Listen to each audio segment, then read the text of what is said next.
Scott's with us in Kentucky. Hey, Scott, welcome to the Dave Ramsey Show. Thank you, gentlemen, for taking my call. Make this short, sweet as best I can. So my wife and I she lost her job after 10 years. This was back in 2015. We had a 3-year-old at home with no child care. She drawed unemployment for as long as she could. I could not make our mortgage payment on I got a good job. I worked for one of the top 2 delivery companies in the world. Anyway, I couldn't make the mortgage payment on my own.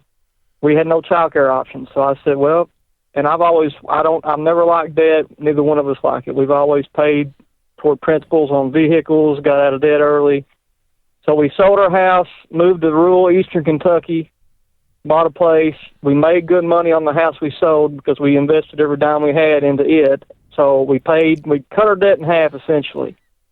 So from that point on, she stayed at home with our son until he got of school age. Then she started substitute teaching to give us a little extra money. However, we have been leaning on my father ever since she lost her job. I'm not proud of it, never have been proud of it, but it's the only way we could do what we got to do as far as, making ends meet. She now currently works for the board. What do you make driving for delivery? I make 40 roughly. I made 45 this past year. Mm-hmm. I've got a 401k.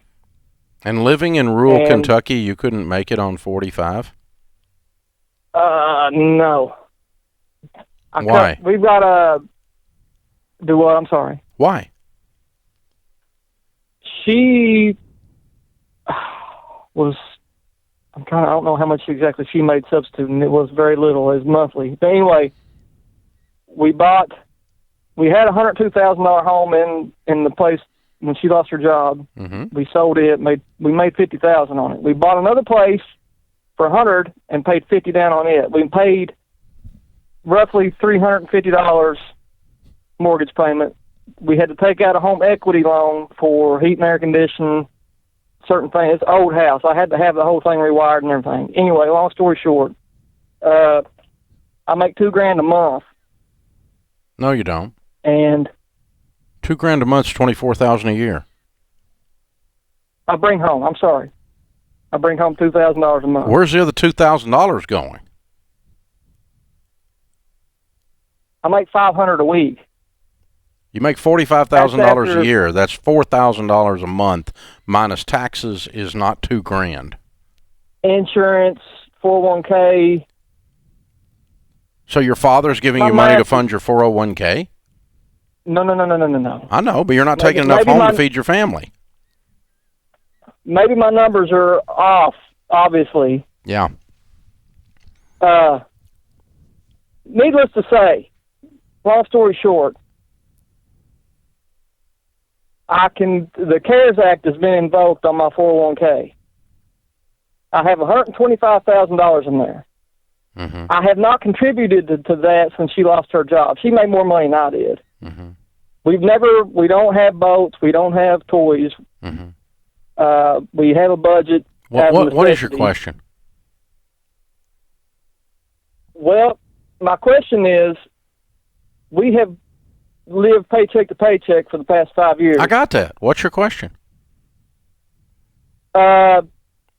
We are considering paying off everything we own with the 401k CARES Act thing. Mm-hmm. Okay. And I'm sure you don't owe anything. The only thing you owe is $50,000 on your house, right?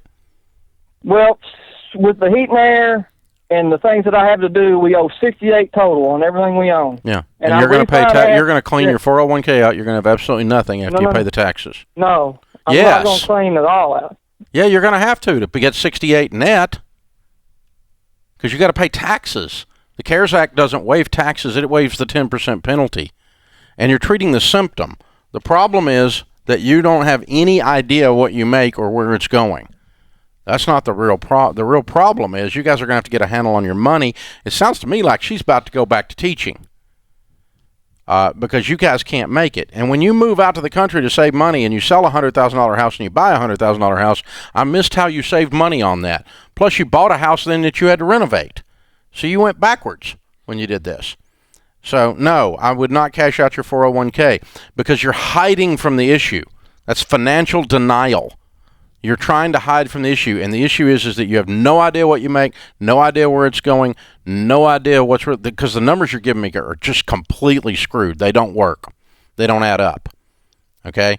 And if you get on a budget with a $350 house payment, making $45,000 a year, don't do your 401k and feed your family, and it's tight, it can be done. It's not what I would recommend, but it can be done. But it sounds like she's going to have to add back to the income here more than substitute teaching. She needs to go full-time, and I'll be honest, there's no reason why he doesn't have a plan to move up the ladder. He said he delivers for one of the two largest delivery companies in the world. That means that's a big company. It means he works for UPS because they're based in Louisville. That's exactly right. So I've got good friends that work at UPS, and that's a company that takes their employees very seriously. There's an opportunity to grow there. If he gets some gumption here and says, wait a second, I'm going to be the best delivery driver there ever was, with the opportunity to hopefully move up the ladder there, he could make more at that company. It's unusually low pay.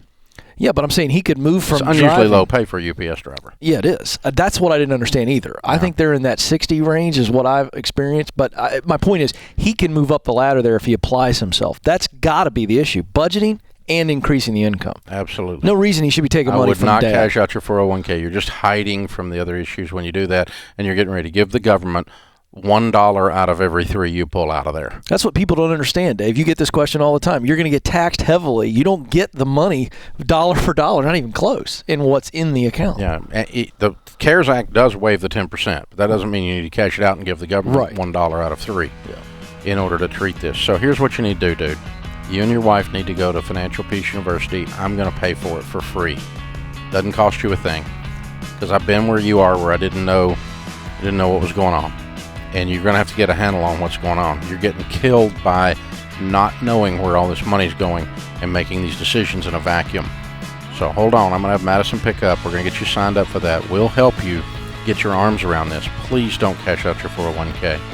Please don't do that. Please get in there and figure out what's really going on and get the real problem solved.